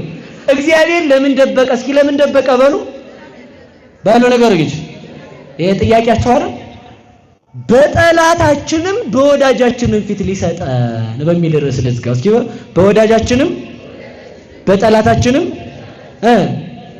ወዳጃችን እነማን ናቸው? ቅዱሳን መላእክት በሉ እንጂ ሐዋርያት፣ ነቢያት፣ መነኮሳት፣ ካህናት፣ ሰማዕታት እነዚህ ሁሉ ይመጣሉ። ጠላታችን ማን ነው? ሳጥናኤል ከነ ሰራዊቱ። መቼ ነው ዋጋን የሚሰጥ? በዕለተ ምጽአት ና አንተ ብር አባብልተኛል ና። ከዚህ በላይ ክብር አለ ወይ? እግዚአብሔር እንድትደብቀው የፈለገ በዓለም አደባባይ ሁሉ ሊመሰክርልህ ነው ይላል። በየት ሁሉ በሉ ንገሩኝ። እንግዲያውስ እንትጋ። እዚህ ጋር 50 ሰው 1000 ሰው 10000 ሰው ባለበት መካከል ከምትመሰገን አእላፋት መላእክት አእላፋት ደቂቃ አዳም ባሉበት መካከል እንድትመሰገን ብሎ ነው። ለዚያ ጊዜ እንድንደርስ የሰራነውን ስራ እንድንደብቅ መድኃኔዓለም ይርዳን። ከዚህ በኋላ ብሰሩም ባሰሩም ዝም እስኪ ባሉ ዝም ብሎ አሰራችሁ መርሳት በቃ። ለማን የሰጣችሁት? ለእግዚአብሔር ለምን እንሰጣለን ካልከኝ አንተን ጠላት ገድሎ ይወስድብሃል። እግዚአብሔርን የሚገለዋል፣ እግዚአብሔርን የሚቀማዋል፣ እግዚአብሔርን የሚሽረዋል። አንተ ብትረሳው ማን አይረሳው? እግዚአብሔር አይረሳው። የምትሰራውን ደግነትህን እንደማይረሳ የምትሰራትን ኃጢአትህንም አይረሳልህ። ስለማትረሳ አንተም ኃጢአት ሰርታ አትርሳት ነው። እንዳትረሳት እግዚአብሔር እንዳንረሳ ያርገን። ከሞትክ በኋላ አትረሳም። ስመዘይት ረሳ የማይረሳ ነውና አንድም የማይረሱ ሥላሴ ይዘዋታልና ይላል። እና ወደ ነገር ልመልሳችሁ። ጅብ ምን ሲል ይሆናል? በጣም አሳጥራለሁ ይቅር በሉኝ። እንግዲህ ደግማችሁ ጅብ ምን ሲል ነው የምትጣላው? ሳይኖር በሉ እንጂ። ሰው ደግሞ ተመልከቱ፣ ሲኖረው ደግሞ የሚጣላ ሰው አለ። ገንዘብ ብላ የምታገባ ሴት፣ ገንዘብ ብሎ የሚያገባ፣ ገንዘብ ብሎ የሚሾም፣ ገንዘብ ብሎ እንዲያ የሚሆን ሲኖረው ነው ደግሞ የሚጣላ። ጅብ ተመልከቱ፣ ጅብ በለጠ። አንዳንድ ሰው ሲያገኝ አደገኛ ጥሪ ያሰራል ቤቱ ላይ ሰው እንዳይቀር። በበሩ አካባቢ ሊስትሮ ካለ ይጋ አረ አስነሱልኝ፣ እንደዚህ አስነሳችሁ ጠራጓቸው ከዚህ ይባላል ማለት ይጠርጋል። አያችሁ አንዳንድ ሰው ጅብ ነው ሲያገኝ ሰው ይበላል ማለት ነው። ሆዳም ሆነ እኮ ተመልከቱ እንዴ! ሰው ሆዳም ጅብ ቢያንስ የጅብ ያህል እኮ መሆን አለበት ሰው አይደል እንዴ? ጅብ ሲኖር ተጠራርቶ ከበላ ሰው ድግስ ሲኖር ባህል ሲኖር ብቻውን በሩን ይዘጋልና አንድ በግቶ ግጥም አድርጎ ቋንጣ አድርጎ ሲበላ ይከርማል። በቃ ስትበላ ዓመት ሙሉ ይገርምሻል። እንደው ተመልከቱ እንግዳ ሲመጣ እንኳን ሽሮ እያስፈላ የሚያበላ ሰው አለ እኮ ስጋው እንዳያልቅ። ስስቱ እኮ ሰው ተመልከቱ ከጅብ ዘውነት ይሄዱ። እግዚአብሔር ሰው ያርገን እና እውነቴን ነው ምሬን ነው የምነግራችሁ። እኔ አሁን አላከበሰብሳችሁም እሺ። እና ጅብ ሲኖር ተጠራርቶ ይበላል። ድሃውን መጎብኘት፣ ቤት ሲኖር ውጭ ላይ ያሉትን ማሰብ፣ ልብስ ሲኖር እንደው እኮ ተመልከቱ ጎበዝ እንደው ሰው ወይ እንቅመሰው እንዴ ካልሆነ አንድ ቀን እንቅመሰው እንዴት እንደሚያም እንቅመሰው ይሆን ካልሆነ ሰው አልገባው ያለ እኮ መቅመስ ስላቃተው እየሰማችሁ ነው። አንድ ቀን እንደው አሁንና እስከ 9 ሰዓት ይጾማል። አሁን ግማሹ ነው ያልኩት። እናንተ ደግ ናችሁ እሺ። የሚጾም ሰው ስላለ ማለት ነው ይጾማል። እና ታዲያ እስከ 9 ሰዓት መጾም ካቃተው ጠዋት ነግቶ ማየ እንጀራ የሚል ልጅ ካለሽ አስፋልት ላይ እንጀራ የሚለው ልጅ ለምን የማያሳዝን ዝም በል አንተ ወደዚያ ይላል ሰው ማለት ነው። አንተ ማታ ጠዋት ቁርስ 6 ሰዓት ምሳ፣ ከዛ ደግሞ ምንድን ነው ይባላል መቆያ አይደለም መረቆ የከተማው ሰው ጠግቧል። ሌላ ነው ደግሞ የምን ሃፒታይዘር ነው ምንድን ነው? ኧረ አግዙኝ። የምግብ ፍላጎት እንዲከፈት የሚበላው ይሄ አቸቶውን አርጎ ሎቢውን ምናምን አርጎ የሚበላው ለመብላት ሆዱን በደንብ እያስተካከለ እየለጠጠው እንዲህ አርጎ በደንብ የምግብ ፍላጎት እንዲመጣ ይበላል አይደል? እንዲህ እያለክ ስትበላ ረሃብ ያደረበት ሰው ትዝ ይልሃል ወይ? የከጅብ ባስክ እኮ ተመልከት። ጅብ ተጣርቶ ይላል በቀላ ተሰባስበው ብለት በቃ ከጅብ መሻል። አንተ ቤት ሲኖር እኔ እንግዲህ ብዙ ነገር ነው ያለው እንተው በቃ ይሄን ያህል ሃይላይት ካሳየ ወደ ነገር እንዲሄድ ውሻ በሉ። ውሻ ደግሞ ተመልከቱ ሲያጣ መላላስ አላያችሁት? ውሻ የሚጣላው መቼ ነው ካላችሁ ዳቦ ያገኘ ቀን አይደል? ውሻ አለ አሁን ሲረመው ውሻ በቃ ያኛው በዛኛው ላይ ሲዘል ያኛው በዚያኛው ላይ ሲዘል በቃ ሲፈለጥዝ ነው የሚያመሸው። ዳቦ ሰውዬ ይዞ በቃ አላለም ይላል ማለት ነው። አንዳንዱ ሰው ተመልከቱ እንደ ውሻ ስልጣን ሲያገኝ ነው ሰው የሚነጨው ማለት ነው። ታባላ ተመልከቱ መኪናው መስታወት የነበረው መስታወቱ የሚያሳይ ከሆነ ጥቁር ያደርገዋል ሰው እንዲያገኝ። ቀድሞ ሰላም ነው እንዴት ነው ሲል የነበረ በዚህ ላይ ሰላም ዋሉ ሲለው እንተዋወቃለን ቅርታ አላስታወስኩም። የእንትና ልጅ እኮ ነኝ። አይ ስራ በዝቶብኛል አላስታወስኩም። እሺ በቃ ትቶት ይሄዳል። ታዲያ ስልጣን ሲያገኝ እንደው እሺ ያደርገዋል ሰው። ሰው ምግብ የሚበላ ሀብት አንዳንዱ ሰው ተመልከቱ ሰርቶ ሀብት ሲያገኝ ጥጋቡን አልችልም። እዚያ እንፋታ በቃ እኔም እኖራለሁ አንቺም ትኖሪያለሽ አለቀ። መፈታት አለብን ይላል። አንዱ መኪና ይደርሰኛል ትላለች እሷም ማለት ነው። እና ይኸውላችሁ እንደ ውሻ ክርስቲያን እንደ ውሻ አይደለም። ሲኖርም አብሮ ሲያጣም አብሮ ነው። እስኪ በሉላችሁ ክርስቲያን በሉ እንደምንድን ነው? እንደ ውሻ ከሆንክ ውሻን አይተህ ከውሻ ከሆንክ ችግር ነው። ሰው ከሆንክ ቢያንስ ሰው ሁን ነው። ጅብ ከሆንክ ደግሞ ከጅብ ተሻል ነው። ደግሞ አይ ጅብ ደግሞ አንድ ነገሩ ገረመኝ። በጣም ብዙ ችግር እንደው ጅብ ሲበላ ጭንቅላትን ይበላል። ይሄን ዝጋ ሙልጭ አርጎ ይበላል። ከዛ እግርንም ይበላል። እጅ ይበላል። ምን አይበላም? በሉ እርግጠኛው የምነግራችሁ እጅ አይበላም እንጂ ለምን ቢባል በዚህ እጅ እኮ አጥንት ተጥሎ አንድ ቀን ቀምሼ ይሆናል ይላል። የት ነው ያለ ካልከኝ አረጋዊ መንፈሳዊ ላይ ሄድና መጽሐፈ መነኮሳት ላይ ለምን ሲባል በዚህ እጅ አጥንት በልቼ ይሆናል አለ። ተመልከቱ ያበላችሁ ሰው ከጅብ ይብሳል ይላል አይደል? ያገራችሁ ሰው ያጎረሰውን እጅ በሉ እጅ አጣርቅማችሁ ታጣቁ ግጥም ያደርገዋል። ሰው ሲበላ እያለ ነው አላ የሚተው ማለት ጅብ እንኳን ተመልከት በዚህ እጅ አጥንት ተጥሎ ይሆናል ብለው እጅን አይበሉም።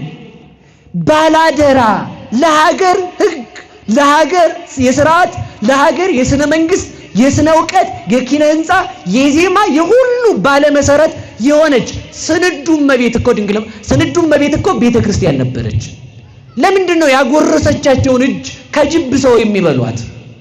ለምንድነው ያጎረሰቻቸውን እጅ የሚነክሷት? ተመልሰው ከጅብ የባሰ ሰው አለ ማለት ነው። እግዚአብሔር ከጅብ እንድንሻል ያድርገን። እኛም ከጅብ የባስን አለን። ይኸው የገጠሩ ሰው ልብሱ ቆሻሻ ነው አይደል? ቆሻሻ ስላችሁ መሳደቢያ አይደለም፣ አደፍ ያለ ነው። የከተማው ሰው ነው እናቴ በቃ በሽቶ ተጋጊጦ ምንም የማታርፍ ባንጾ ነው የሚወጣው። ተሜ ያስኮላው ማለት ነው። ያስኮላው ተሜ ዩኒቨርሲቲ ገባና ሲመረቅ እናቱን እንዳትመጪ ይላል። ለምን? ቆሻሻ ለብሳ እንዳትመጣ እኮ ነው። እንዳትመጪ እዛ አየው። ያ ቆሻሻ መልበሷ ያንተን ሆድ ለመሙላት አንተን ለማስተማር ነበር። በዛ የሚያፍር እጅ የሚነክስ ትውልድ ልጅ አለ ማለት ነው። ይቺ እናቴ ናት ብሎ እኮ አያሳይም፣ አይፖስታትም እኮ። ለምን ሲባል አይ እንደው ማዙካ ይላታል። ማዙካ ነው የሚለው ሲነቃ ማለት ነው። ማዙካ ዝም ብለህ ዞር በይ። እኔ በጣም የሰማሁት ልንገራችሁ። ልጁ ተመርቆ የምርቃን ዕለት እናቱን ጓዳ ዘግቷታል ብትበል ለእንዳትወጪ ቆይ ብሎ ማለት ነው። እንዲህ አይነት ትውልድ ከመፍጠር እግዚአብሔር ይሰውረን። ስለዚህ ያጎረሰን እጅ መንከስ ውለታ የዋሉልንን ያሳከሙንን ይኸውላችሁ በልጅነት ያከበረችንን ቤተክርስቲያንን መጣላት፣ የክርስቶስን ደም የሰጠችንን ቤተክርስቲያንን መጣላት፣ የፈቱንን ያቆረቡንን ለልጅነት ያበቁንን ካህናቱን መምህራኑን መሳደብ ያጎረሰን እጅ መንከስ ነው። እግዚአብሔር እንዳንነክስ ያደርገን። ወደ ነገር ይሄዳል። ወደ ነገር ብቻ ነው። እስኪ ውሻ በሉ እንጂ የውሾች አፍ ወዴት ነው አለ በሉ እንጂ። አሁን ይኸውላችሁ እኛ ውሾች ነን አይደል? የእግዚአብሔር ውሾች ነን። የእግዚአብሔር ውሻ ከሆን ከአረማውያን ጋር አንድ ሆነን ነው ቤተክርስቲያንን እየጎዳናት ያለ ነው ወይ? ተመልከቱ። አጥብቆ ቤተክርስቲያንን የሚገፋት ሰው እቤት ውስጥ ያለ ሰው ሁሉ እቤት ውስጥ ያለ መጥቶ አልቅሶ የተማረ መጥቶ አልቅሶ ዲፕሎማውን የያዘ እሷ አንተ ትልቅ ሰው ነህ ብላ ዕውቀት የሰጠችው ሰው ተመልሶ እጇን ይነክሳል። እግዚአብሔር ከእንዲህ አይነት ውሻነት ይሰውረን። አንድ አባት እንዲህ አለ። አባቱ አረጀ። ሲያረጅ እቤት በጣም ነዝናዛ ሆነ። ሚስቱን የልጁን ሚስት መደባደብ፣ ልጁን መማታት ያዘ። ሰው ሲያረጅ ጸባይ ነው የሚነሳው አይደል? እግዚአብሔር ሰው እጅ ላይ ከመውደቅ ይሰውረን። እሺ እውነቴን ነው። ሰው በፍጹም የማይታገስ ነው። በቃ እግዚአብሔር አለ እንጂ ከነቆሻሻችን የያዘን። እውነቴን ነው። እግዚአብሔር አለ እንጂ አምዱ አሁን እግዚአብሔር ጉዳችንን አውጥቶ እንደው እኔ ነው አንተ ሰውዬ እኔ ስታረግ አልዋልክም ቢለኝ ከቤት ራሱ አልወጣም። ከቤት ማለት ነው። ሁለመናችንን የሸፈነ አምላካችን ስሙ የተመሰገነ ይሁን። ስለዚህ ተመልከቱ፣ ሲያረጅ ጸባይ ሲነሳው እንግዲህ አባትክን የምታረግበት አለች የልጁ ሚስት። በቃ ተራራ ወስጄ ጅብ እንዲበላው ጥየው ልምጣ አለ። የት ወስጄ? እዛ ወስዶ ተራራ ላይ ሊጥለው ሲሄድ ትንሽ ልጁን አስከትሎ ነበረ። ተራራው ወጥቶ ጥሎት ሊመለስ ሲል አባዬ አለው። አቤት አለው። አባትክን እዚህ ተራራ ላይ ጅብ መጣልህ ነው አለው። አዎ አለው። እኔም አንተ ስታረጅ እዚሁ ጥዬህ እሄዳለሁ አለው። ከዛ ይሄን ያዘና ያ ሰውዬ ምን አለ መሰላችሁ? አባቱን ትቶት ልፍ እንዳለ እንደዛ ሲለው ተመለሰና አባቱን አልቅሶ ይቅርታ ጠየቀው። ምን ነው ልጅ አለው። ጅብ እንዲበላ ነዝናዛ ስለሆንክ ጫካ መካከል አምጥቼ ጥዬህ ነበረ። አሁን ግን እኔም ሳረጅ የሰራሁት እንደሚገጥመኝ ልጅ መክሮኛልና አንተን ወደ ቤት ወስጄ ጦርሃለሁ አለው። ምን ብሎ እንደመለሰለት ልንገራችሁ። እግዚአብሔር ይህን ያደርግ ዘንድ አይፈቅድልህም አለ። እስኪ በሉ እግዚአብሔር በሉ ይህን ታደርግ ዘንድ ለምን ሲለው ተመልከቱ። እኔ አባቴን እስካልጣልኩ ድረስ እኔን በአንተ እጅ እንደማይጥለኝ በአምላኬ አምን ነበረ አለ። ተመልከቱ። እናንተ ለእናት አባታችሁ በጎ ከሆናችሁ የምትወልዷቸው ልጆች ክፉ እንኳን ቢሆኑ እነሱን መክሮ እግዚአብሔር አስተካክሎ በቤቱ ያኖራቸዋል። ብቻ እናንተ ባላችሁበት ዘመን በጎ አድርጉ። እንድናደርግ እግዚአብሔር ይርዳል። ውሻ ማን ነው ሲባል አንድ ውሻ ብቻ ናዛል፣ ቅዱስ ጳውሎስ ነው። እስኪ በሉ ቅዱስ ጳውሎስ በሉ። ከሐዋርያት መካከል አንዱ እሱ ነው። ከሐዋርያት በኋላ ተጠርቶ የሐዋርያት ማዕረግ ያለው። ስለሱ አንድ ነገር ብቻ አንስቼ ነው የምጨርሰው። ይፈቀድልኛል ብዬ አስባለሁ አባታችን።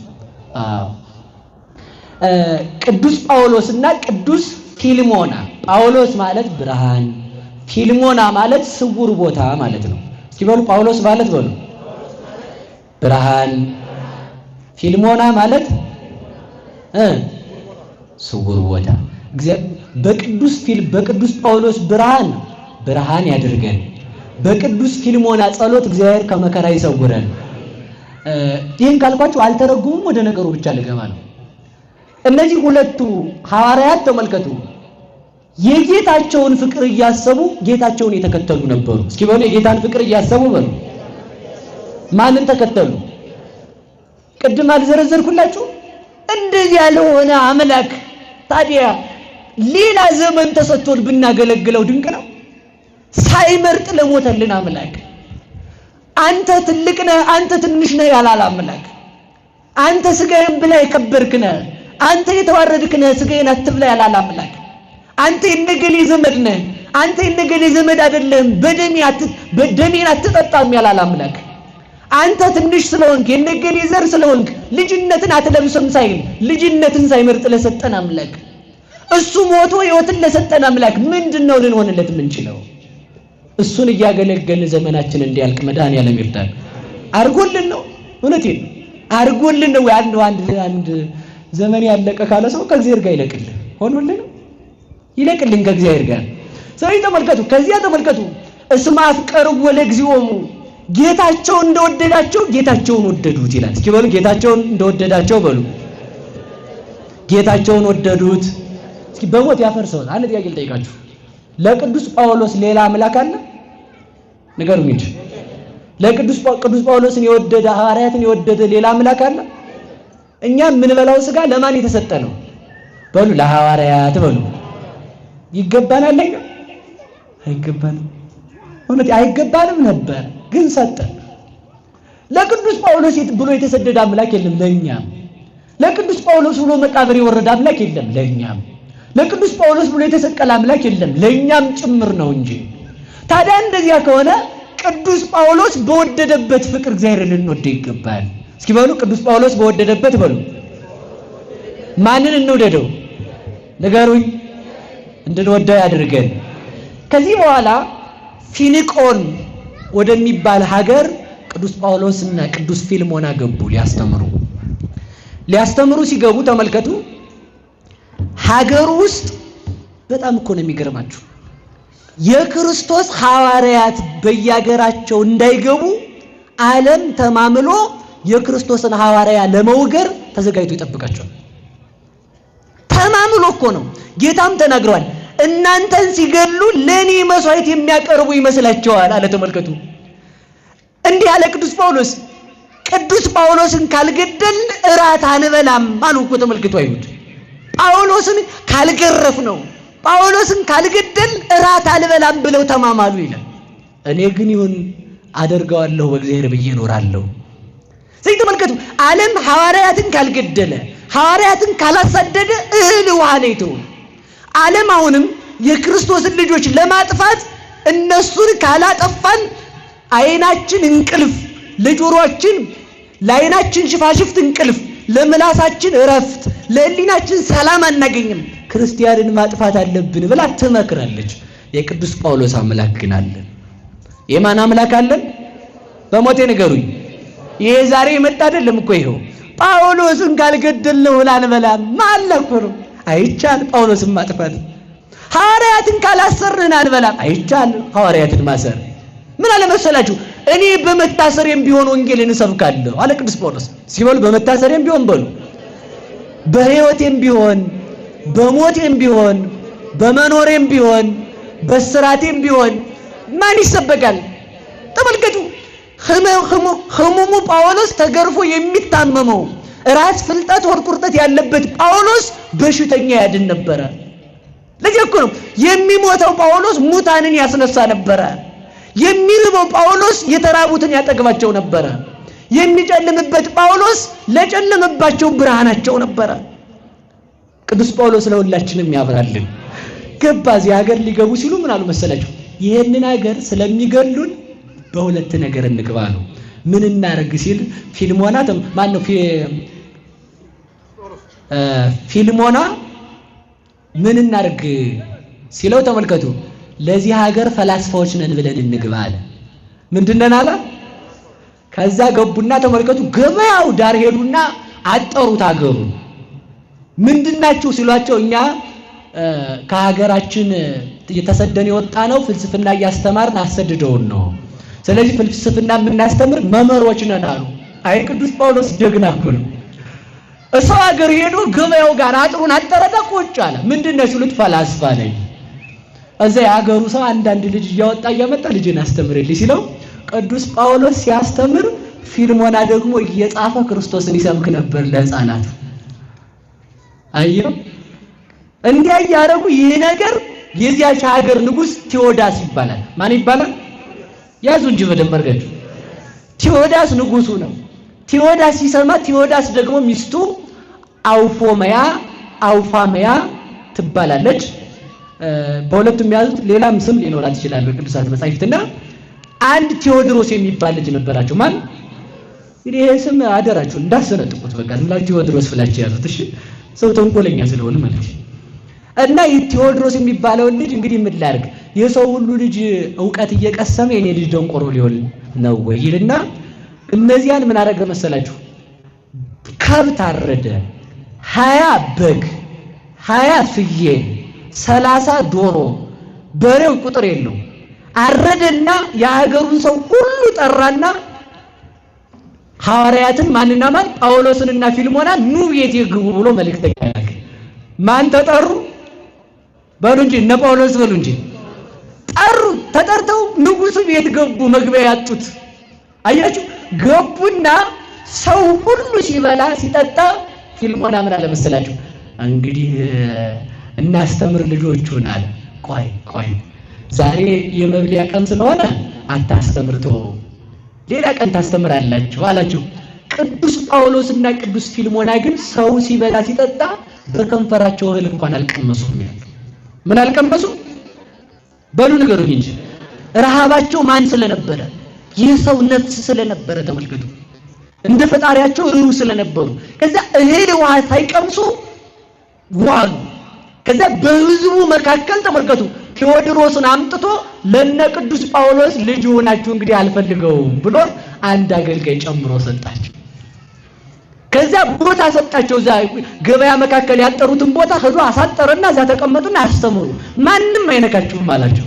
ታዲያ ቅዱስ ጳውሎስ ይሰብካል፣ ፊልሞና ደግሞ ይጽፋል። ማን ይሰብካል? ምኑን ነው የሚሰብክ? ሃይማኖቱን በሉ እንጂ አየሩ ሃይማኖቱን ይሰብክ ጀመረ። ከዚያ ተመልከቱ እንግዲህ በሞት ያፈርሰዋል። ቅዱስ ጳውሎስ የማን ውሻ ነው? በሉ ንገሩኝ እንጂ የክርስቶስ ውሻ ነው። ውሻ የሚጮኸው የሚያስከብረው የጌታውን ቤት ነው። የጌታ የእግዚአብሔር ቤት የተባለ ሰው ነው። ቅዱስ ጳውሎስ ሐዋርያት የሚያስከብሩት መናፍቃን እንዳይወስዳቸው ካጋንንት የሚቀሙት ማንን ነው? ሰውን ነው። እግዚአብሔር ለሰው እንደሞተ ሐዋርያት ለሰው ይሞታሉ። ተመልከቱ ገቡ እዚያ። ከዛ በኋላ ሲያስተምሩ ቆይተው ተመልከቱ ሰይጣን አይ የዚህ ዘመን ሰው እኮ ክፋቱ እውነት የዚህ ዘመን ሰው ገና እኮ እንደው ከምጣድ ያልወጣ ሊጥ እንጀራ እኮ ነው ልት ዝም ብሎ ያለ መሰለ ዝም ብሎ እንጨቱ የጠፋበት እንጨት አያውቅም መሰለኝ ከተሙ መብራት የጠፋበት እንጀራ ዝም ብሎ እዚያው ማለት ነው። አሁን ዙር ተፈተው ጎረቤቴ መከራ ሳይገኝ ባሌም እንዲህ ያለ ነዝናዛ እንደ ባለስልጣኑ አስገባሪዎቹም ይላል። ታዲያው ሰው ሰይጣን መጥቶ ቢያስገርፈህ ምን ልትለው ነው? እኔ እውነቴን ልንገራችሁ እየበቁ ሲሄዱ ተመልከቱ። ክርስቲያን እየበቃ ሲሄድ ፈተና እየቀረለት አይደለም የሚሄደው። ሰይጣን መጀመሪያ የሚፈትነን በራሳችን እስኪ በራሳችን በሉ። ቀጥሎ የሚፈትነን ራሳችንን ካሸነፍን በባል እስኪ በሉ በባል ባል ቤተሰብ ልጅ ሰላም ከሆነ በጎረቤት እስኪ በጎረቤት በሉ። ጎረቤት ሰላም ከሆነ በሀገር በሉ። ሀገር ሰላም ከሆነ ካሸነፍን ይሄን ሁሉ ሰይጣን ከዚያ በኋላ ሰይፉን መዞ ሰው መስሎ ነው ይመጣ። ሰው መስሎ ነው ያልኳችሁ ያለው። ሐዋርያት ገብተው ፊንቆልን ሊወስዱበት ሲሆን እነ ቅዱስ ጳውሎስ ሰይጣን እንዲህ አለ፣ ከዚህ በኋላ ፊንቆን በቃ ለክርስቶስ ልትሆን ነው፣ ቶሎ ብዬ ልሂድና ሐዋርያትን ላጥፋ አለ።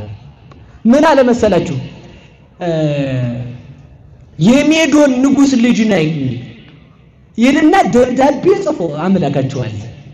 ማህተም ረግጦ ሰራዊት አስከትሎ የሜዶኑ የእንድሪያኖስ ልጅ አርስጢስ እኔ ነኝ ይልና ሰራዊት አስከትሎ ቀኛዝማች ግራዝማች እንግዲህ በዘመኑ ቋንቋ ያው እንደዛ እንደምታውቁት ነው። እሺ ተርጉሙት።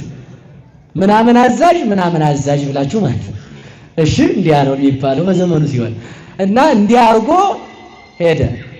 ሄደና ንጉሱ ቤት ነው የገባው። ገባ ንጉስ። ከዛ ከበሮውን እያስጎሰመ ሴቶች እያጨበጨቡ ግን ሰው አይደለም። ማን ነው እሱ? በሉ ሰይጣን በሉ እንጂ ተከትሏቸው ሄደ። እዛ ሲሄድ ተመልከቱ መጨረሻ ላይ ምን ሆነ መሰላችሁ? ንጉሱን ሄደና እኔ የሮሙ ንጉስ ልጅ ነኝ፣ ሀገራችንን አጥፍተው አባቴ አሰድዷቸው ወደዚህ ሀገር የመጡ ጳውሎስና ፊልሞና የሚባሉ ሁለት ሰዎች አሉ። እነሱን የንጉሱን ቃል የምታከብር ከሆነ እዚሁ በድንጋይ ወግረ በእሳት አቃጥለ ብትፈልግ ቆዳቸውን ገፈ ባትፈልግ መቃብር አውርደ ባትፈልግ ባህር ጥለህ ግደላቸው። ያለዚያ ግን እኔ የንጉሱ ልጅ ነኝና በገመድ አስራ ስጠኝ እየጎተትኩ ወስዳቸዋለሁ። አይ ሰይጣን ጉራ ቆይ ያሳያቸዋለሁ ወስዳቸዋለሁ አለው። ከዛ ምን አለ መሰላችሁ ንጉሱ እንዴ እነዚያ ሰዎች ጠንቋዮች ናቸው እንዴ አለ። አሁን መናፍቃኑ ካይናቱ ሲያዩ ጥንቆላ ነው ትዝ የሚላቸው። እነሱ ራሱ ጠንቋይ ስለሆኑ በቃ እውነቱን ትነግራችሁ እኛ አንጠነቁልም። ተመልከቱ እኛ ጠንቋዮች አይደለንም። ተመልከቱ ወለ ሰብራ ጽርኒን መስሎሙ ዘንጀክ ተመልከቱ ሰዎች የሳትን ይመስላቸዋል። ሰዎች ያበድን ይመስላቸዋል። እመሳ አበድነ ለክርስቶስ ውእቱ ብናብድም ሞኝ ብንባልም ብንሰደምም ብንገረፍም ብንሰደድም ጅልነታችን ለክርስቶስ ነው እንጂ እኛ እንደነሱ አይደለንም አለ ቅዱስ ጳውሎስ። እንደነሱ ያላደረገን እግዚአብሔር ይመስገን።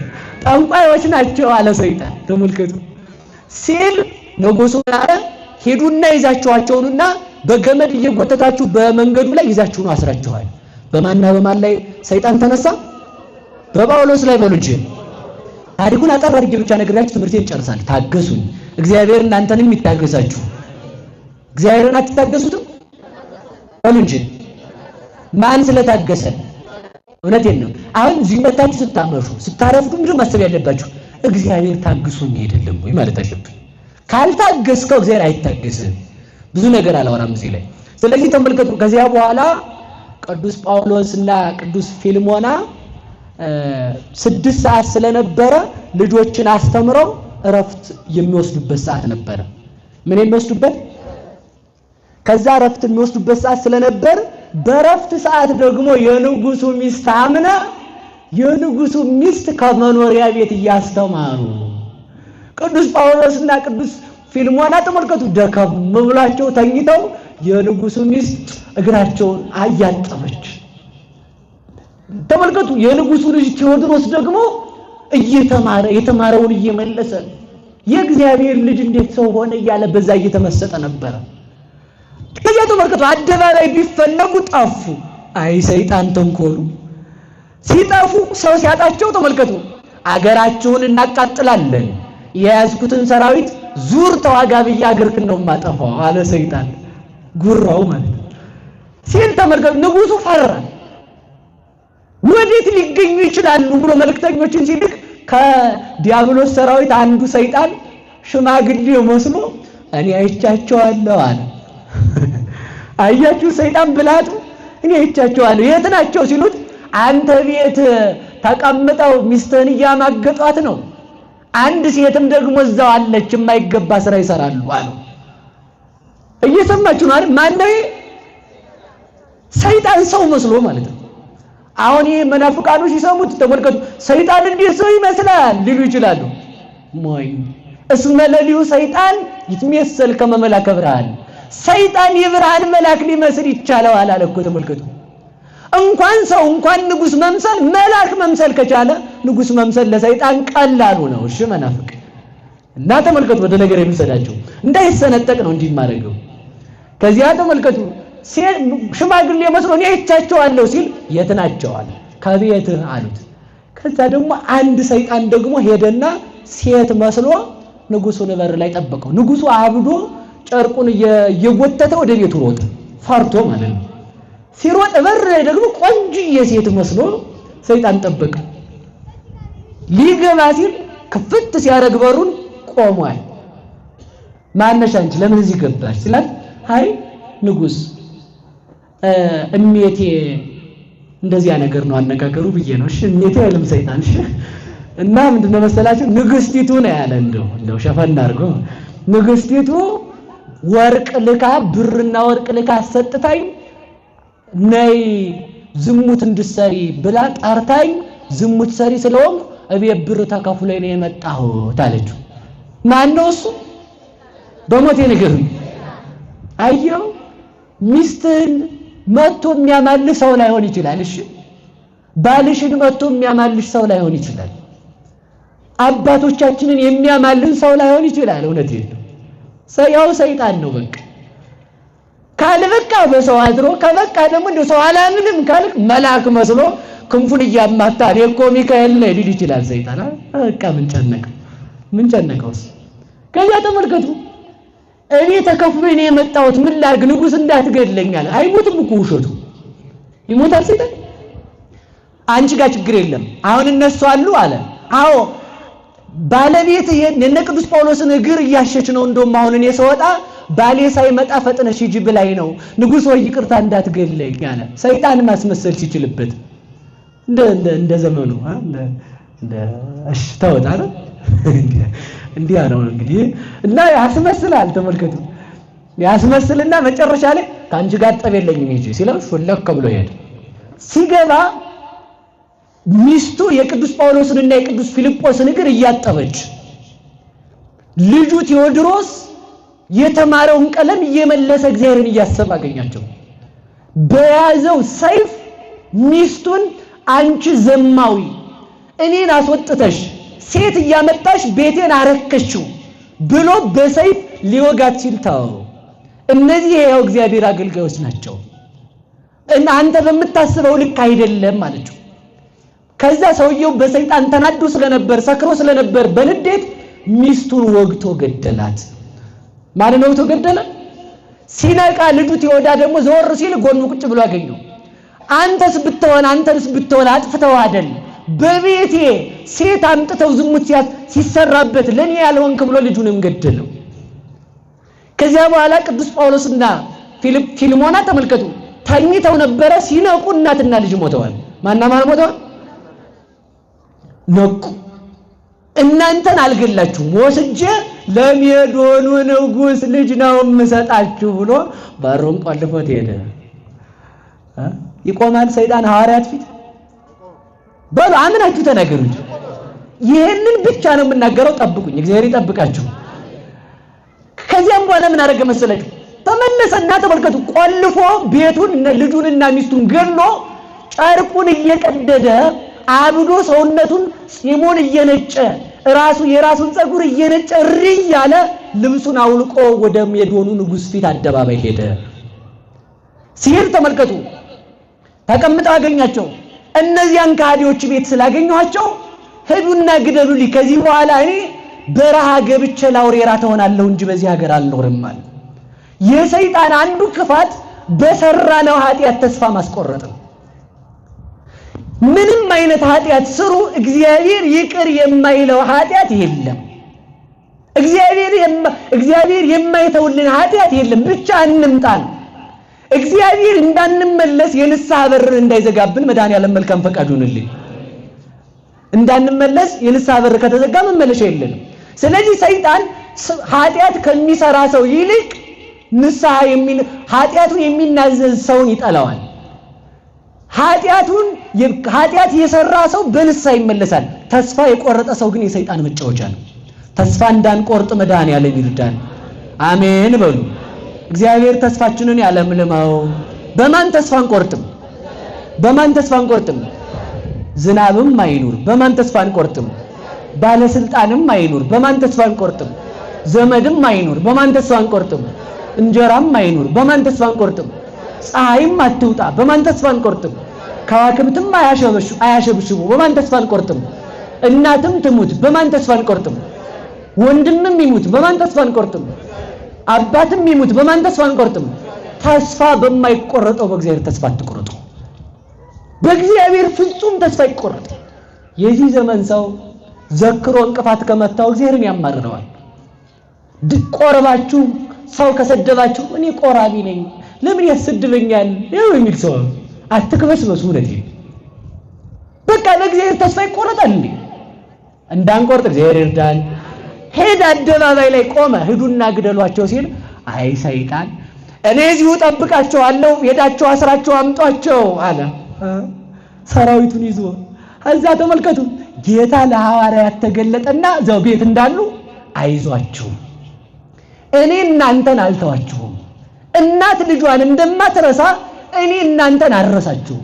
ይገርፏችኋል፣ ይሰቅሏችኋል፣ ይገድሏችኋል፣ 3 ቀን እሳት ያነዱባችኋል፣ እናንተን በድንጋይ ይወግሯችኋል፣ በጦር ይወጓችኋል። በዚያም ግን እንድታሸንፉ አብሬያችሁ ነኝ አላችሁ።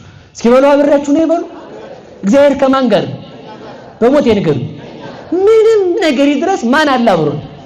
እናንተ ታዲያ ምን ሆናችሁ ነው ገና ምላጭ ሳይሳብ የምትጮሁት? እግዚአብሔር እሳት ሳይነዳ ያጠፋል። ነዶ ነው በዚያ ውስጥ የሚያቆመው እኮ። እሳቱ ነዶ በዚያ ውስጥ አንተ ተመልከት። ሰብዎ ምንድነው? ይባርክዎ ኩሉ ግብረ እግዚእ ለእግዚአብሔር ይላሉ ሰለስቱ ደቂቅ። እግዚአብሔርን ፍጥረት ሁሉ ያመሰግኑታል፣ እሳት ያመሰግነዋል። ይኸውላችሁ እሳት ውስጥ መግባት የምስጋናን አያቋርጥ። እግዚአብሔር እሳትን በማጥፋት የሚደክም አምላክ ሳይሆን እሳት እንዳይበላ እሳትን ጠባቂ የሚያደርግ አምላክ ነው። እሳትን ማጥፋትማ እናንተ ሙሃ ደብታችሁ ትችላላችሁ። እግዚአብሔር ግን ይድነቃችሁ ብሎ እሳትን ዘበኛ ያደርጋል። አያረግም? የሰለስቱ ደቂቅ አጃቢ ማን ነው? በሉ እሳት በሉ። የዳንኤል ዘበኛ ውሻ ማን ነው? አንበሳ። ተመልከቱ፣ እግዚአብሔር ገዳያችንን ዘበኛ አድርጎት ቁጭ። ተመስገን እግዚአብሔር። ስለዚህ ተመልከቱ፣ ከዛ እንደዚያ ብሎ ጉራውን ሲነፋ ክርስቶስ ለሐዋርያት ተገልጦ ሐዋርያትን በዝግ ቤቱን ሳይከፍት አወጣቸው። ክብር ለቅዱሳን አምላክ ይሁን። ካወጣቸው በኋላ ተመልከቱ፣ ሰይጣን ሐዋርያት መውጣታቸውን ሲያይ ቆይ እኔም ልምጣና እዛው እንድገድላቸው ብሎ ንጉሱን ተከትሎ ወደ አይ ሰይጣን።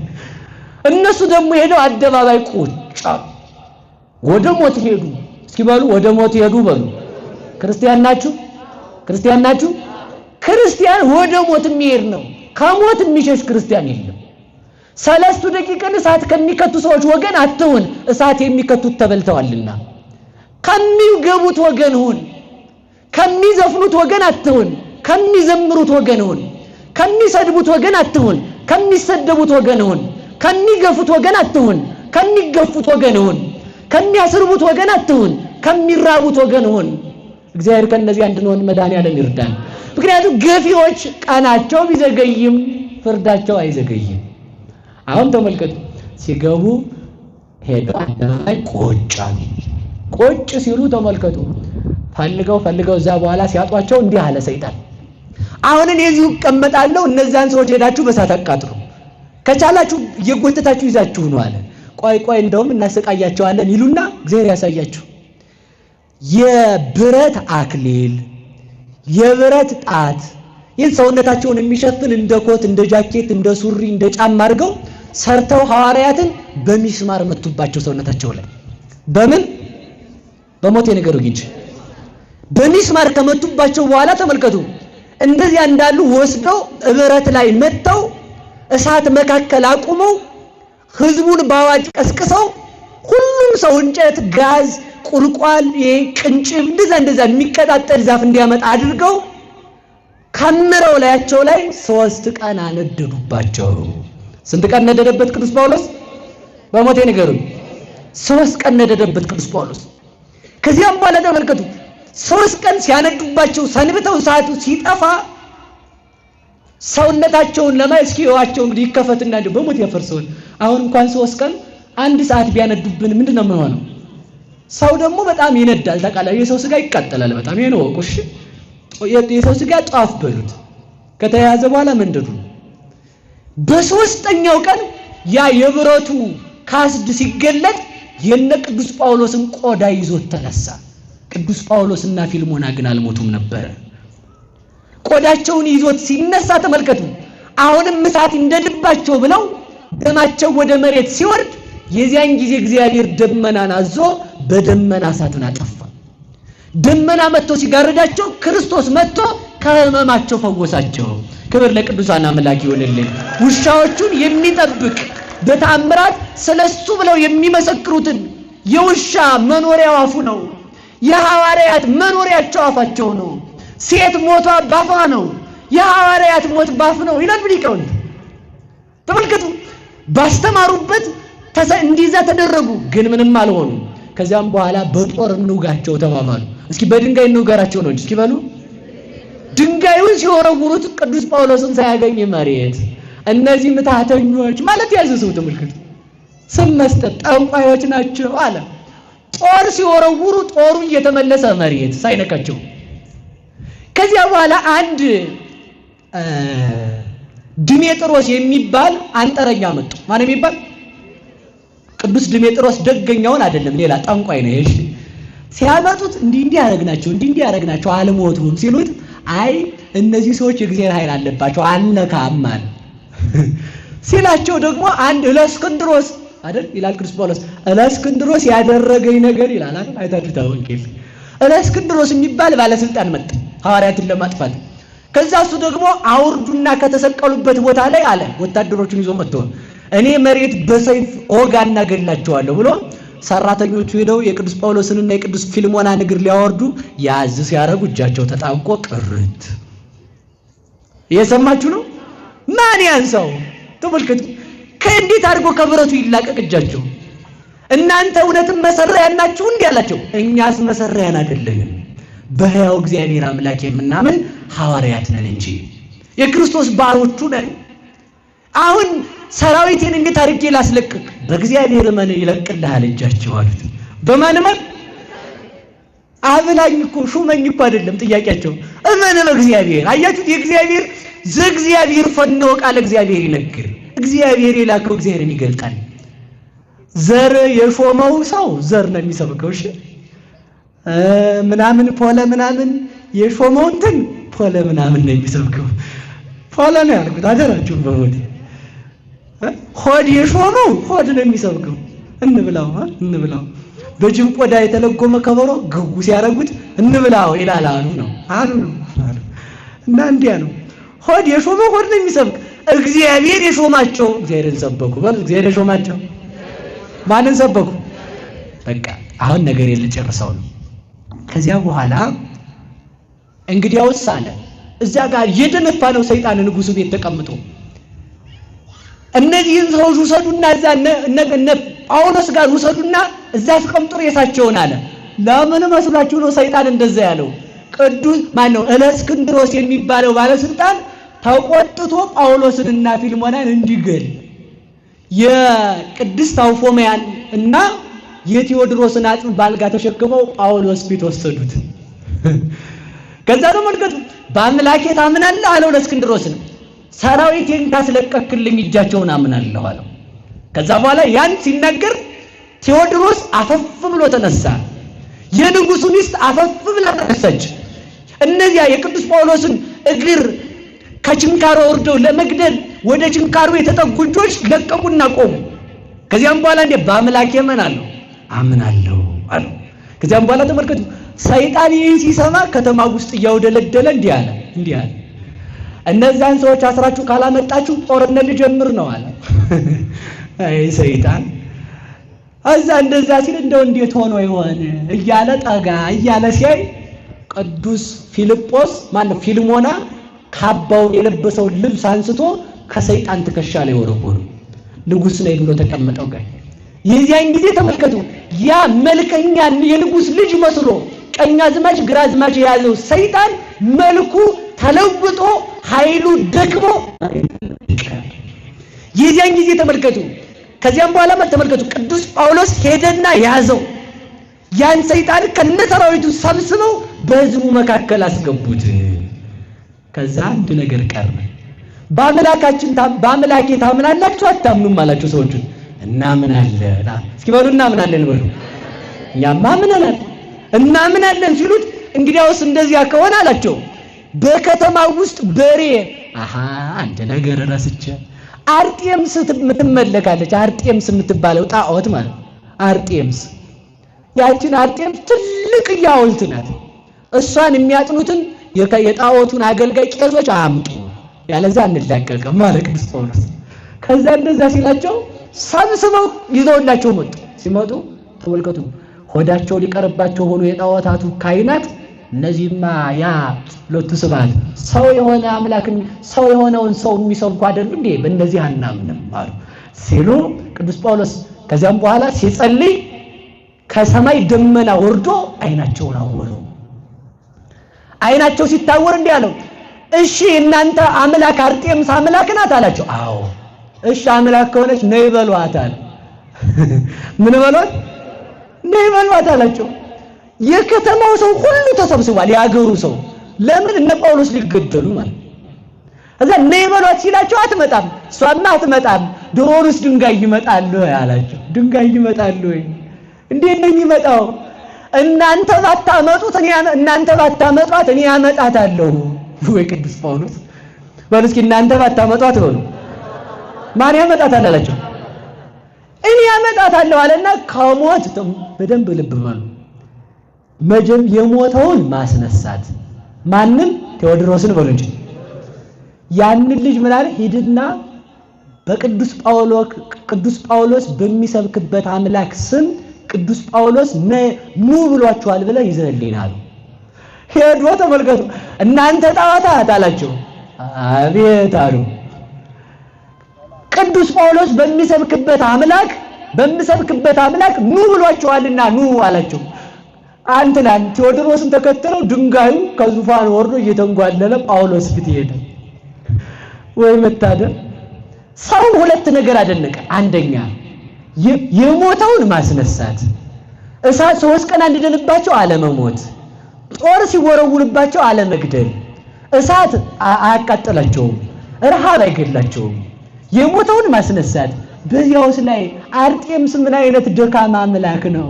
ሕፃን ልጅ እየጠራ ይዞት የሚመጣ በቅዱስ ጳውሎስ አምላክ አምነናል አሉ። ተመልከቱ የቅዱስ ጳውሎስ አምላክ ስሙ የተመሰገነ ይሁን። የቅዱስ ጳውሎስ አፉ ወዴት ነው? ወደ ከሃዲያን ነው። ተመልከቱ ከዚያም በኋላ እንዲህ አለ ረገጸ ምድረ ይላል።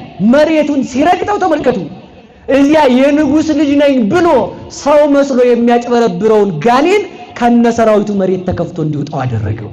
ከዚያ ተመልከቱ መሬቱን ረገጠና ውሃ ፈለቀና ተመልከቱ እዛ የተሰበሰበውን የሀገሩን ሰው በሙሉ አጠመቀው። ከዚያም በኋላ ቤተ ክርስቲያን ሰራላቸው። የቅዱስ ጳውሎስ አፍ ወዴት ነው? ወደ ጠላቱ በሉ እንጂ እናንተ ውሻ ናችሁ። ምንድን ናችሁ? የማን ውሻ? እኔ እመቤቴ እውነት የለው ምን አለ ውሻ በሆን እመቤታችን በወርቅ ጫማ ብታጠጣን እውነት ይልኩ አጊተነው በሷ ጫማ ለመጠጣት እንዴት የታደለ ውሻ ነው። ማንም ከፈለኒዮም በዛት ይለት ከመኡር ውስጥ ቤተልሔም ምን ነው ማን እድል በሰጠኝ ቤተልሔም ሄጄ ጫማ እንኳን በተሸከምኩ ምን አለ ያቺ ተሸክማት ሄደችውን አህያ እንኳን በሆንኩ እውነት ይልኩ ምን አለ ተመልከቱ ያቺ የመድኃኒት እናት ሰማዩን ምድር ስታረገው ቤተልሔም ከብት እንኳን ሆኜ ትንፋሽ በገበርኩ አለ። ተመልከቱ ስለዚህ ተመልከቱ ብፁዕ ነኝ ግን ይሄን ሁሉ አላገኘውም ይልና ብፁዕ ነኝ ለምን በልጅሽ ስላመንኩ ይላል። ተመልከቱ በማን ስላመን ብፁዓን ነን። ስለዚህ ውሻ ለክርስቶስ ውሻ እንድንሆን መድኃኒዓለም ይርዳን። ታማኝ ውሻ እንድንሆን እግዚአብሔር ይርዳን። የክርስቶስን መዓዛ መለየት፣ መምህራንን መለየት፣ የምታሸቱት የማን ትምህርት መሆኑን መለየት፣ ለማን ቤት መጮህ እንዳለባችሁ ማወቅ፣ ወገናችሁን አለመብላት። ውሻ መሆን ያ ነው። እሺ እንደ ውሻ እብድ ውሻ ነው ባለቤት የማይለይ እንደ በሞት አንድ ነገር ልንገራችሁ። ውሻን ከቤት አያስገቡትም በሉ እንጂ ለምን በዚያ በጅል ምላሱ የሆነ ያልሆነውን ስለሚልስ። መናፍቃን ውሻ ናቸው። ውሻ ቤት አይገባም። ለምን የሆነ ያልሆነውን እንዳይልስ። ቅዱሳንን በተሳደቡበት በዚያ በልክስክስ ምላሳቸው መንግስተ ሰማያት አይገቡም። ታዲያ ደግሞ ቤቱን መጠበቁን አይተው ታዲያ ክርስቶስ አምላክ ነው እያሉ ደግሞ ይሰብካሉ። ደግ ውሻ ያድርገን መድኃኒዓለም። ሰው የማይጠቅመውን ውሻ የማይጠቅመውን ቤት ይጠብቃል። ተመልከቱ። እኛ ግን የሚጠብቀንን ቤቱን እንድንጠብቅ እግዚአብሔር ይርዳን። ወንድማችንን እንድንጠብቅ እግዚአብሔር ይርዳን። ሁላችሁም እጃችሁን አውጡ። ቀልድ የለም አሁን ከዚህ በኋላ ማለት ነው። የማን ውሻ ነን? እኛ ይኸውላችሁ የዲዮቅልጥያኖስ ውሻም አይደለም፣ የትራጃን ውሻም አይደለም፣ የናቡከደነጾርም አይደለም፣ የንግስት አውዶክሳም አይደለም። እኛ ተመልከቱ የምድራውያን ነገስታት ውሻዎች አይደለንም፣ የክርስቶስ ውሻዎች ነን እንጂ። የውሻ አፉ ወደ ባለቤቱ ጠላት እንደሆነ የኛ አንደበታችን የእግዚአብሔር ጠላት በሚሆነው ራሱን በጠላው በሰይጣን ላይ ብቻ ነው። ስለዚህ ሰይጣን የሚያመጣውን ክህደት ሁሉ ለይተን አውቀን ወገኖቻችንን ልንጠብቅ መድኃኒዓለም ይርዳን። እጃችሁን አውጡ። ከዛሬ ጀምሮ ወንድሜን እጠብቃለሁ በሉ እንጂ በደንብ እህቴን እጠብቃለሁ፣ ሀገሬን እጠብቃለሁ፣ ቤተ ክርስቲያኔን እጠብቃለሁ፣ ሰውን አልጠላም በሉ እንጂ በሉ። ማንን አጠሉ? ስለዚህ ካልጠላን ምን ማለት አለብን? የሚለው ውሻ ወደ ጠላቱ ነው አይደል? ወንድም ላይ ምጮህ ሆነ ምጮህ ታረቅ ማለት ነው። በሉ እጃችሁን አውጡ። በእንዲህ ያለ ቀልድ የለ እውነት የለ። እንደው ስለተቆጣኋችሁ እግዚአብሔር ይቅር ይበለኝ። እሺ እኔ ልጃችሁ ነኝ። እንደው መቆጣት አይገባኝም። ግን ውሻ መሆን ትፈልጋላችሁ? በሰው መጮህ አቁሙ። እሺ በሉ እንጂ ቁሙ ዝም ብላችሁ። እናቶቻችን ቁጭ በሉ፣ ትልልቆቹ ቁጭ በሉ፣ ወጣቶቹ ቁሙ። ወንድሜ በሉ በድያለሁ ማረኝ፣ ውሻ አይደለሁም፣ ባንተ ላይ አልጮህም። ስለዚህ ይቅር ብላችኋል አላላችሁ? ስለዚህ የተጣላነውን ሰው